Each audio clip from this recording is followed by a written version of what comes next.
చెప్పను. చూస్తారు సినిమా. చెప్పేదంతా మా బోయపాటి గారు చెప్పరనుకున్నా, కొంచెం చెప్పేశారు సినిమా గురించి. సో అటువంటిది అఖండ చిత్రం. మరి ఎంతోమంది ముఖ్యంగా ఈ నా చిత్రానికి మా డైరెక్టర్ గారి గురించి ఇప్పుడు నా గురించి చెప్పాలా, అలాగే నేను ఆయన గురించి చెప్పను. ఆయన నా గురించి చెప్పలేదని కాదు, కానీ మేము చెప్పుకోవడానికి ఏముంది, 3 ముక్కలు, ప్యాకెట్లో 3 ముక్కలు, 3 నిమిషాలు మాట్లాడుకుంటాం ఏదైనా సినిమా చేయాలనుకుంటే, అంతే. 4 నిమిషం ఉండదు, 3 నిమిషాలు మాట్లాడుకుంటాం.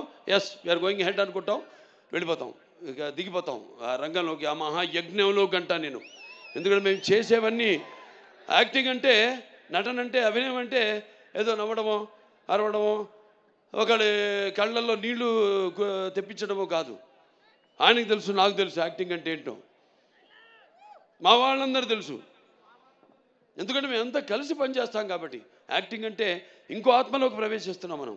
ఆ ఆత్మ అనుభవాలు మనకు తెలీదు, కానీ వెళ్తున్నాం ఆ పాత్రలోకి. నా అదృష్టం ఏంటంటే నేను ఒక ఏమంటా పాదరసంలో అంటాడు